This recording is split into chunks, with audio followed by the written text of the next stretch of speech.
Formasi formasi tempat kita berdiri namanya formasi apa tadi? Totogan. Oke, jadi batuan yang umurnya sama, proses genesannya sama, secara general hampir sama, secara karakteristik, maka kita beri nama dia sebagai formasi. Nah, kemarin sudah peta geologi sudah kita tampilkan ya, mengembalikan ingatan Bapak Ibu sekalian. Yang paling utara kita berada di kompleks Milang Leulo, warnanya macam-macam, mewakili mitologi yang bermacam-macam juga. Lalu di sini Bapak Ibu, batas transisi antara yang kuning ini formasi Watu Randa adalah morfologi yang di belakang kita itu formasi Watu Randa.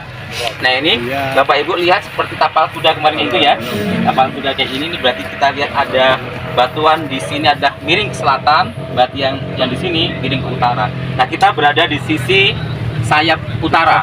Ya, jadi kalau kita lihat dia mirip seperti ini Bapak Ibu. Kita berada di sisi utaranya. Kita berada di sini Bapak Ibu sekalian. Nah, yang di sana adalah sayap kita bilang antiklin kayak gitu kan. Jadi ada sayap utara, sayap selatan kayak gitu. Kita berada di sayap utara. Bukit itu mewakili rangkaian akhirnya menjadi rangkaian perbukitan memanjang ya dari ujung sana seperti itu. Nah, yang kita lihat di sini adalah formasi Totogan. Kita berdiri di formasi Totogan sekarang yang hampir secara umur sebenarnya sama dengan formasi Karang Sambung, cuma sedikit dibedakan. Apa yang membuat dibedakan? Muncul nama formasi Totogan walaupun secara umur, secara genesa dia sama dengan formasi Karang Sambung, didominasi oleh lempung. Si Totogan juga ada lempungnya. Yang membedakan Bapak Ibu sekalian, di sini lempungnya lebih cerah. Jadi kita lihat lempung ini kalau di musim tanam menjadi salah satu andalan masyarakat sini untuk tetap bercocok tanam padi gitu ya, menjadi lahan basah. Nah, kalau yang di sini juga lahan basah tapi relatif dekat-dekat dengan sungai gitu ya, karena mereka membutuhkan air untuk irigasi dan sebagainya. Jadi di sekitar sungai, baik Sungai Leulo, Welaran dan seterusnya, di dataran-dataran fluvial, aluvial di sini, mereka memanfaatkan lempung-lempung yang seperti ini di formasi Karang Sambung untuk menjadi lahan basah pertanian. Sama juga di formasi Totogan Bapak Ibu, yang potensial ada relatif datar dan ada lempungnya seperti itu, dimanfaatkan oleh warga sebagai lahan basah untuk padi dan seterusnya. Mepet ke arah kaki bukit sudah enggak, itu sudah tidak, di ujung sana udah dipakai untuk tanaman keras seperti itu, jati dan sebagainya. Jadi yang ada lempungnya oleh penduduk sekitar sampai nanti berbatasan dengan Sungai Leulo. Nanti kita melewati Sungai Leulo, Bapak Ibu bisa perhatikan mungkin sudah masa panen ya, hijau membentang khas tanaman padi tidak terlihat. Cuman karakteristik dari Karang Sambung, mereka memanfaatkan lahan basah itu di sepanjang sepadan sungai, bantaran sungai itu dimanfaatkan untuk bercocok tanam padi dan sebagainya. Memang tantangannya kalau mau panen kadang kebanjiran nggak jadi panen gitu ya. Kayak itu. Dan ini setahun sekali atau ngikutin hujan ya. Jadi memang sawah tak ada hujan. Kalau di Purworejo atau Kebumen Selatan irigasi bagus, kita bisa panen 3 sampai lebih mungkin ya 4 kali. Tapi untuk yang di sini dataran tinggi Karang Sambung, tinggian Karang Sambung, mau tidak mau mereka memanfaatkan atau tergantung dengan keberadaan curah hujan seperti itu. Nah, yang membedakan tadi kita lihat Bapak Ibu di sini lebih berwarna cerah. Berbeda dengan formasi Karang Sambung. Formasi Karang Sambung Bapak Ibu kalau kita lihat tadi di kantor lebih berwarna gelap seperti itu. Genesanya sama, Bapak Ibu nanti dilihat di sepanjang sana kelihatan ada bongkah-bongkah besar ya. Ada batuan-batuan besar, itu masnya naik ke atas, itu batuan-batuan beku, diabas juga mirip yang tadi. Cuman di formasi Karang Sambung juga sama, ada bongkah jati bungkus kemarin di sini ya. Ada batu gamping jati bungkus, bongkah besar juga. Di sini juga ada bongkah juga. Secara genesa prosesnya sama, itu adalah longsoran bawah laut. Jadi dia kayak gitu ya, dia longsor bawah laut kayak gitu. Cuman dia bercampur aduknya tidak tektonik, bercampur aduknya dengan proses sedimentasi biasa. Istilahnya apa kemarin? Olisostro. Jadi Ibu masih ingat. Mekanismenya adalah longsoran bawah laut, punya nama, istilahnya kita panggil istilah olisostro. Bercampur aduk tetapi bukan tektonik. Nah, yang membedakan tadi kita lihat mengapa warnanya lebih cerah. Dari batas transisi antara formasi Karang Sambung di atasnya, di atasnya formasi Karang Sambung kita punya formasi Totogan, sedikit warnanya kuning ya, dari hijau ke kuning. Ada yang lebih cerah. Ini lebih cerah kita bilang. Artinya apa? Ada tufnya. Pak mau jilat? Ingin merasakan sensasi sprite gitu ya. Tuf itu sensasinya kayak lengket tertarik soda di ujung lidah kita. Ini jangan. Tapi kalau yang tuf beneran, Ibu, oh ini tuf ya, rasakan sensasi soda seperti ini jadi tertarik ke ujung lidah. Jadi warna cerah ini disumbang oleh komposisi tuf yang mulai melimpah dibandingkan dengan formasi karang sambung. Tuf tadi produk apa? Aktivitas vulkanik ya. Piroplastik tadi itu, piroplastik yang kita bilang bisa fall kayak gitu ya, dia terbang ke udara der kayak gitu, membeku dengan cepat, isinya gelas-gelas vulkanik kayak itu. Kadang kalau kena mata pedih gitu, nah kita lihat di bawah mikroskop dia tajam, maka kena abu vulkanik jadi pucet kayak gitu ya. Karena dia gelas, isinya gelas, membeku dengan cepat, bukan kristal.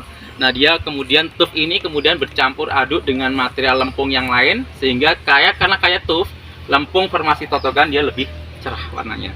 Lalu aktivitas vulkanik mulai kuat sampai diendapkan formasi apa? Batu rendah.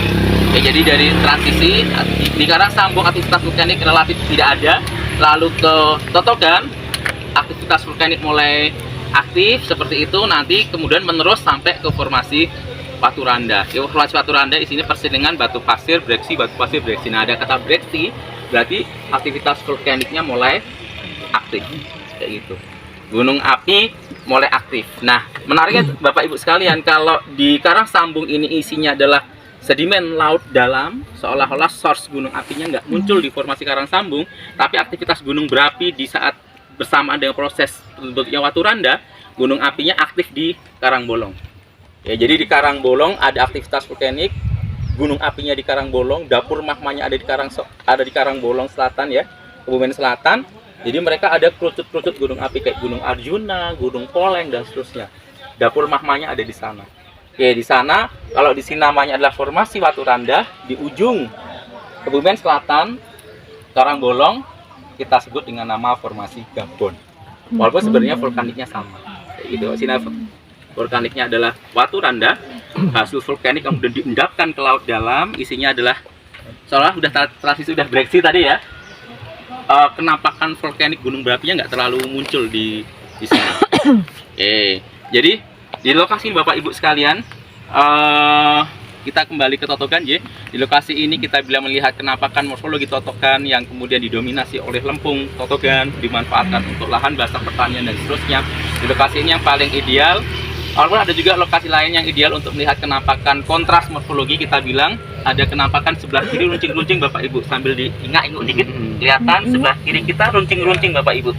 Kenampakan morfologinya runcing berarti dikontrol oleh apa? Struktur geologi. Jadi yang pertama morfologi itu dikontrol oleh struktur geologi. Struktur geologi. Nah di peta geologi muncul dengan patahan-patahan yang garis-garis warna hitam ini.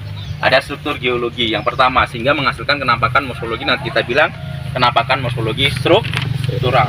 Nah yang di sebelah kanan lebih didominasi oleh erosional, erosi dan seterusnya di sini. Strukturnya tidak terlalu intensif, maka sebelah kanan kita karena erosi yang sangat dominan sekali Bapak Ibu menghasilkan morfologi yang kita kenal dengan nama denudasional. Jadi ada morfologi struktural sebelah kiri muncul dengan patahan-patahan yang intensif, lalu di sebelah kanan kita denudasional. Kemudian ternyata komposisi batuan tadi ada macam-macam batuan dan sebagainya, perulangan breksi, batu pasir dan seterusnya. Ini faktor yang berikutnya mengukur morfologi, kita bilang stratigrafi. Stratigrafi, urutan batuan. Jadi mungkin kita main ke pantai, litologinya mungkin hanya pasir saja, akhirnya menghasilkan morfologi yang khas. Pasir, apa bisa gumuk pasir, dun dan seterusnya. Karena litologinya mungkin masih kita bilang homogen, batu pasir saja. Tapi di lokasi ini Bapak Ibu mendapatkan pelapisan breksi, batu pasir, breksi, batu pasir. Kita udah berbicara tentang stratigrafi, urutan batuan. Nah, perbedaan stratigrafi urutan batuan mengontrol morfologi. Seperti itu. Ada struktur geologi, ada stratigrafi. Lalu berikutnya apa? Litologi ya berarti ya. Litologi. Tadi kita bicara tentang batu pasir, breksi, berarti kita bicara litologi. Jadi ada 3, sementara ada struktur geologi, ada stratigrafi, ada litologi yang mengontrol morfologi. Lalu yang berikutnya yang kita bilang faktor luar, iklim ya. Iklim, mau tidak mau Indonesia sangat intensif, kemarau hujan, batuk pilek kayak gitu. Nah itu membuat morfologi kita sangat berbeda dengan mungkin di Amerika dan seterusnya kayak gitu. Jadi kalau di sana bentukan kolumnar join itu sangat benar-benar indah Bapak Ibu sekalian. Kalau di kita tadi gunung api kita sudah ditumbuhi oleh tumbuhan, lumut dan seterusnya ya. Jadi musim kita yang kemarau, hujan dan seterusnya, iklim itu sangat mempercepat proses pelapukan. Jadi seolah-olah kita kadang-kadang dia bisa menutup atau membuat penampakan morfologi itu menjadi tidak terlalu terlihat. Gitu. Ada iklim, jadi faktor berikutnya yang dari ekstrak kita bilang ada iklim. Oke. Nah, di lokasi ini Bapak Ibu kita menyebut kompleks Melang Ulo sebagai batuan pra-tersier. Lalu yang di sebelah kanan kita itu yang kita sebut sebagai mewakili apa? Tersier. Jadi ada istilah pra-tersier, ada istilah tersier seperti itu. Jadi pra-tersier mewakili batuan-batuan kapur atau kita bilang 65 sampai 120 juta tahun yang lalu. Ini kita sebut sebagai kompleks Melang Ulo sebagai batuan-batuan pra-tersier. Lalu sebelah kanan kita formasi Watu Randa mewakili batuan yang berumur tersier seperti itu. Oke, itu Afid, ada tambahan? Cukup? Ada pertanyaan Bapak Ibu di terkait lokasi ini? Cukup panas. Ada kepanasan. Mumpung masih kita ketemu Diabas, Bapak Ibu, tadi kita bilang ada legenda tentang Diabas ya, saya ceritakan di sini. Nah, legenda tentang Diabas itu kadang-kadang ngikutin proyeknya sekolah ya. Kalau bisa sekolah ingin mengenalkan siswanya terhadap bikin buku tentang kearifan lokal yang bicara tentang legenda kearifan lokal apa masyarakat. Salah satu representatif lokasinya adalah Diabas, Gunung Parang, Gunung Wurung tadi, dan juga nanti lokasi habis ini kita ke Watu Kelir. Nah, legenda terkait Gunung Wurung tadi kita bilang Wurung itu berarti belum jadi nggih. Diabas sih, Diabas semua Pak Ibu itu bongkah Diabas itu adalah longsoran bawah laut, gunungan kayak gitu ya. Nah, Diabas itu mengapa dibilang Gunung Wurung? Jadi konon masyarakat minta pada Tuhan gitu kan, kalau dulu istilahnya dewata gitu mungkin ya, minta kepada Tuhan dibuatkan sebuah gunung kayak gitu. Akhirnya diijabah, dibuatkan gunung, tapi syaratnya apa? Jangan ada yang lihat. Nah, ternyata ada yang kemudian membangkang, dia nggak jadi, dia mencuci beras, harusnya jangan keluar rumah kayak gitu. Jadi saya buatkan gunung tapi jangan ada yang melihat. Nah, ini jangan nanya perawan atau jandan ya. Mbak ini sedang mencuci beras di sungai. Nah, dia nekat, dia mencuci beras di sungai, lalu kaget tiba-tiba melihat ada gunung tinggi seperti itu. Nah, karena dia kaget melihat gunung yang tiba-tiba ada, beras yang dia cuci tumpah. Beras yang dicuci yang tumpah tadi Bapak Ibu mirip dengan apa? Plagioklas dan piroksin yang tadi acak-acakan. Gitu. Nah, jadi akhirnya karena ada yang lihat, jadi nggak gunungnya? Nggak jadi. Akhirnya dibilang gunungnya nggak jadi. Nah, ini bisa ditulis dengan berbagai macam versi oleh siswa-siswa kita yang kemudian ingin memperdalam atau membuat cerita tentang kearifan lokal Karangsama.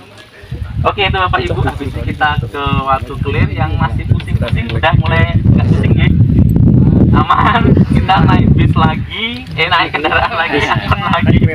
Bis mini kita naik lagi, ditahan dulu sebentar, dekat Bapak Ibu. Semoga santai itu kan yang